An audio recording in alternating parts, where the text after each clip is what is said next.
자, PPT 열으세요.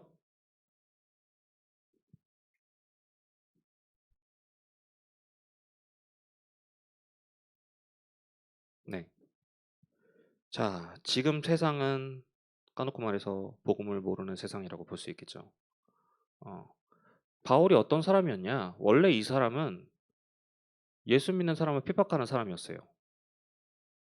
원래가 이제 이 사람이 되게 성경도 잘 알고 베냐민 지파인데다가 어, 되게 당대 그 학자인 가말리엘의 수제자이기도 하고 이 사람이 아무튼 엄청나게 엘리트인데 이 사람은 자기가 신앙생활을 잘하고 있다고 믿었어요. 그런데 그 신앙생활을 본인은 잘하고 있었다고 믿었던 그게 오히려 그리스도를 대적하는 결과를 낳게 됐어요. 지금 세상을 보면은 이렇게 그리스도를 대적하는 사람들이 많아요. 이게 어떻게 보면은 사탄의 본질이라고 볼 수 있죠. 자, 지금도 이렇게 어, 그리스도에 대해서 부정하고 뭐 신은 죽었네, 뭐가 어쩌네 이런 일에 이런 사건이 지금도 이태원 같은 이런 사건 벌어지면 신은 뭐 하길래 이런 사람들이 이런 일이 벌어지나 이렇게 신을 찾는 사람도 많고 애굽게 하나님을 탓하거나 그리스도를 대적하거나 이렇게 공격하는 사람들이 많아요. 그리고 다음이요. 또 어떤 사람도 있습니까? 그리스도를 모르는 사람. 이 경우엔 또 유대인들이죠. 유대인들은 어땠습니까? 이 사람들은 예수님이 이제 처음 오시고 이제 예수님이 공생의 사역을 하셨을 때 이 사람들은 예수님이 자기를 그러니까 자기 그 포로된 상태의 이스라엘을 해방시켜 주는 그런 어떤 그런 사람으로 봤어요. 그러니까 예수님께서 이제 제자들을 모아 놓고 지금 수많은 사람들이 나를 뭐라고 생각하냐라고 물어봤을 때 제자들이 뭐라고 대답해요? 더러는 세례 요한, 더러는 엘리야, 어떤 이는 예레미야나 선지자 중에 하나라 하나이다. 어떤 사람은 이제 막 뭐라고 해야 되나 그 어떤 뭐 민족적인 혁명가라든가 또 어떤 사람은 되게 막 우리를 불쌍히 여겨주고 도와주는 그런 사람, 병치료해준 사람, 어떤 사람은 또 이렇게 기적을 일으키는 그런 사람. 아무튼 이 사람들 보기에서는 뭔가 어떤 커다란 역사를 일으켜서 자기를 좀 약간 부강하게 해줄 수 있는 과거 이제 다윗의 시대나 솔로몬의 시대처럼 자기 나라를 다시 부강하게 해줄 수 있고 다른 나라가 얕보지 못하게 하는 그런 부강하게 만들 수 있는 그런 왕 같은 존재로 하나님 예수님을 봤단 말이에요. 이렇게 오해를 하고 나니까 이 사람들이 나중 가서는 예수님을 달아버릴 때 진짜 예수님을 달아버려요. 예수님한테 그 어떤 죄도 찾을 수가 없었는데 그 나중에 이제 예수님이 팔려가시고 나서 이제 그 총독이었던 빌라도가 이 사람한테 죄를 찾을 수가 없는데 아니 이 사람을 왜 죽이려고 하는 거냐. 그런데도 불구하고 밀란이 일어날 것 같으니까 아예 이제 세숫대야를 받아놓고 손을 씻으면서 이 사람의 죄에 대해서 나는 아무런 죄가 없다. 너네가 그 피값을 대신 받아라 라고 했을 때 이 사람들은 그래 우리가 받을게 이런 사람들이었어요.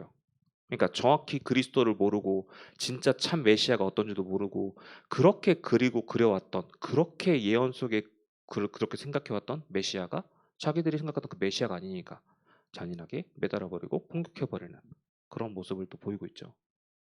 지금 세상도 수많은 사람들이 그런 모습을 보이고 있어요. 자, 그리고 다음 그리스도를 대충 아는 바리새인. 이건 달리 말하자면 지금 그리스도를 알고 있으면서 희미하게 알고 있는 우리 교회를 지금 뭐 한국 교회든 뭐 외국 뭐 다른 교회든 아무튼 그렇게 그리스도를 잘못 알고 있는 교회로 해석할 수도 있는데 자 이런 사람들은 결과적으로 사탄의 심부름하는 사람들이 돼버립니다. 이 바리새인들은 또 어떤 사람이었냐? 예수님이 이제 사역을 하시면서 이 바리새인들은 예수님이 자꾸 뭔가 이제 기적을 일으키고 뭔가 가는 데마다 이제 뭔가 치유가 일어나고 사람들의 그러니까 예수님이 가시는 데마다 뭔가 살아나는 역사를 보지 않고 그것 때문에 그 예수님한테 모여드는 사람들의 초점을 맞췄어요. 그러니까 바리새인들 입장에서는 이 그리스도를 제대로 알지도 않고 메시아에 대한 인식도 막 자기들이 생각했던 거하고 완전히 틀에 벗어난 그 상태를 생각해 버리니까 자기들과 다른 자기들이 훨씬 더 존경받아 마땅하고 자기들이 훨씬 더 뭐 유대인의 눈이든 하나님의 눈이든 그 관점에서 봤을 때 자기들이 더 높임을 받아야 되고 자기들이 더 대단한 사람이 맞는데 어서 갈릴리 촌동네에 있는 한 청년이 나타나고 기적을 불러일으키고 막 누군가를 치유하고 이러니까 이 사람들 입장에서는 그리스도가 안 이뻐 보이는 거죠. 완전히 잘못 알고 있는 거예요. 눈에 콩깍지가 잘못 씌워져 갖고. 그런 상태 속에 있는 게 또 우리네 교회 혹은 잘못 알고 있는 그런 성도들이 되게 많다. 지금도 이렇게 그리스도를 대적하고 그리스도를 모르고 그리스도를 혹은 대충 알고 있어 갖고 지금 이제 이렇게 어 세상을 살려야 되는데도 불구하고 이렇게 흘러가고 있는 사람들이 너무나도 많다. 그걸 우리가 확인할 수가 있어요. 어 이태원 얘기를 또 해서 미안하지만은 아까 전에 제가 이제 올라오기 잠깐 전에 이제 김재수 목사님하고 이신호 목사님하고 얘기를 하는데 이신호 목사님이 지나가듯이 얘기하더라고요. 아마 그 자리에 믿는 사람들도 있었을 텐데 교회 다니는 사람도 분명히 있었을 거다. 그 10만 명 모인 곳에. 그런데 얘네가 중요한 것을 못 보니까 그 자리에 모여 있다가 그런 사단이 난 거야 아직까. 이렇게 얘기하더라고요. 생각해 보니까 일리가 있어요. 그 자리에 우리나라에 교회 다니는 사람이 얼마나 많아요. 그런데 그 자리에 있는 사람 중에 교회 다니는 사람이 과연 한 명도 없었을까요? 그럼 그 사람들은 어떤 생각 가지고 어떤 마음 가지고 그 자리에 있었을까요? 이렇게 생각을 했을 때 그냥 넘어갈 만한 일은 아니죠. 자, 바울이 이런 상태 속에 있었습니다. 그리스도를 대적하는 자, 그리스도를 제대로 알지 못하고 그리스도 믿는 사람들을 핍박하는 사람이었어요. 그런데 그 바울이 이제 다메섹 도상으로 가다가 그리스도를 만나게 됩니다. 자, 다메섹 도상에서 이 그리스도를 만나게 되었는데 이 사울이 계속 그랬어요. 이 사람은 8장에서 스데반을 죽일 때도 이 스데반은 죽어 마땅하다고 여기는 사람이었는데 이후로도 계속 예수 믿는 사람을 잡아 쳐넣다가 이제는 예수 믿는 유대인들이 다 뿔뿔이 흩어졌고 어디로 갔는데 저기 다메섹 그 지역에 그쪽으로 숨어 있다는 제보를 받은 거예요. 그랬더니 제가 가서 잡아오겠습니다라고 대제사장한테 얘기를 해서 찾아가요. 그거를 자기가 스스로 제 발로. 그렇게 가다가 이제 그 다메섹 도상에서 환상을 보고 예수님께서 그 자리에 찾아오셔서 바울한테 얘기를 하신 거죠. 나는 네가 핍박하는 예수다. 네가 나를 왜 핍박하느냐. 그러시면서 바울이 그제서야 예수님에 대한 사실을 확실히 알고 또 아나니아를 만나게 됨으로써 아나니아가 그 예수님에 대한 얘기를 확실히 바울한테 다 전달을 해주죠. 그래서 이 바울이 확인한 그리스도가 어떤 분입니까? 우리가 확인한 그리스도가 어떤 분이에요? 이 그리스도는 영원 전부터 예배되신 분이라고 했어요. 두 번째예요. 영원 전부터 예배되신 하나님이십니다. 창세기 3장 15절에 우리 태초부터 설명하면 태초에 하나님께 죄를 지은 인간의 우리 그 죄사함을 위해서 하나님께서 미리 허락하시고 미리 예비하시고 우리한테 수도 없이 그 구약의 그 긴 세월 동안 우리한테 그렇게 수도 없이 얘기를 하고 예표하시고 설명하시면서 드디어 찾아오시게 된 그 예수님이시죠. 그 예수님께서 드디어 그 말씀을 이제 성취시키기 위해서 진짜 우리 죄를 위해서 성육신하여 찾아오셨습니다. 세 번째예요. 자, 이 예수님이 우리에 대해 그게 지금 확실히 예표가 돼 있죠. 이사야서 53장 5절에 그가 찔림은 우리의 허물 때문이요 그가 상함은 우리의 죄악 때문이라. 그가 징계를 받음으로 우리는 평화를 누리고 그가 채찍에 맞음으로 우리는 나음을 받았도다. 바울이 이걸 확인했어요. 아, 예수님이 왜 그렇게 오셨어야 했는지, 왜 예수님이 그렇게 죽으셔야 했는지, 예수님이 왜 그러면 그 부활의 그런 그 내용까지 다 이제 바울한테는 설명이 되는 거예요. 그러니까 또 이 예수님이 또 어떤 분이세요? 죽으시고 부활하신 후에 또 다른 보혜사를 우리에게 예비하신 분이죠. 요한복음 14장 16절에 내가 아버지께 구하겠으니 그가 또 다른 보혜사를 너희에게 주사 영원토록 너희와 함께 있게 하리니. 죽으시고 부활하신 후에 지금은 저 천국의 보좌에 앉아 계시지만 성령을 우리 각 사람에게 지금도 우리 마음속에 보내셔서 지금도 우리를 성령으로 보살펴 주시고 감찰하시고 인도하시고 말씀 주시는 그런 하나님이시라는 거예요. 또 이 그리스도가 어떤 분이십니까? 반드시 재림하셔서 심판하실 분이세요. 언제고 반드시 돌아오실 분이세요.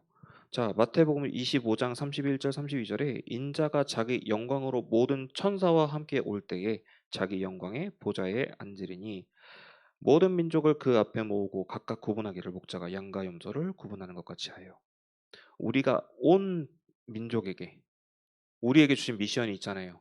온 백성에게 천국 복음 전달할 때 그때 그 제약을 줄 것이다. 저번 주에도 얘기했죠. 세계 복음화가 우리의 권세기도 하지만 우리가 그걸 누리든 안 누리든 반드시 성취되게 될 결과예요. 결론이에요. 결과는 세계복음화예요. 어차피 우승우, 송민호 쓸데없는 소리였어요. 자, 어쨌든 결과적으로는 세계복음화가 결과예요. 그때에 하나님께서 다시 재림하셔서 죽은 자와 산 자에 대해서 확실히 천국에 갈 자, 지옥에 갈 자, 하나님의 자녀, 사탄의 자녀 완전히 심판하시고 구분하신다고 했어요. 그러고 그 돌아오실 그때, 그 찾아오실 그 재림하실 그때에 모든 사람을 다시 살리시는 분이라고 하셨습니다. 고린도전서 15장 20절에 그러나 이제 그리스도께서 죽은 자 가운데서 다시 살아나사 잠자는 자들의 첫 열매가 되셨도다. 예수님 스스로가 첫 열매가 되셨다고 했어요. 첫 열매라는 거는 이후에 다른 열매가 또 있다는 얘기잖아요. 즉 우리도 역시 그 때가 되면 하나님이 심판하실 때가 오면 마지막 그 때가 오면 우리가 일찍 죽던 언제 죽던 반드시 다시 살아나고 다시 하나님께 그 심판 그 역사 속에 있게 되는 다시 하나님과 함께 천국에 있게 되는 그거를 바울이 본 거예요.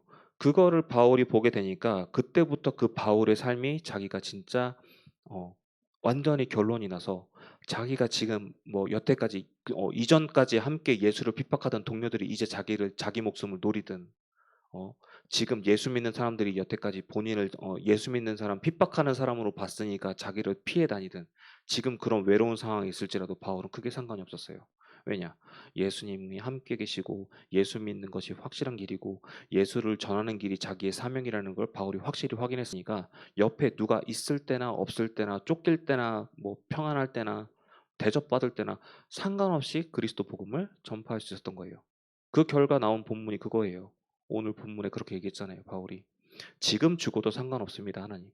내가 지금 죽어도 괜찮아요. 지금 죽어서 천국에 가서 하나님과 함께 있는 것이 나한테 더 좋을 수도 있어요. 그런데 제가 어쨌든 복음 전해야 될 사명이 있기 때문에 내가 이 자리에 있는 것이 너희들에게 유익하노라. 바울이 그렇게 고백을 한 거예요. 죽어도 괜찮다고 했어요. 자, 이렇게 복음으로 결론 난 바울처럼 우리에게도 역시 똑같은 결론이. 저번 주에도 우리가 결과를 가진 우리가 응답을 갖고 있지만 우리가 이번 주에 또 확인해야 될 것은 우리는 이미 결론 가진 사람이에요. 그럼 우리가 이미 결론을 가진 그럼 우리가 넘어서야 될 것은 무엇입니까?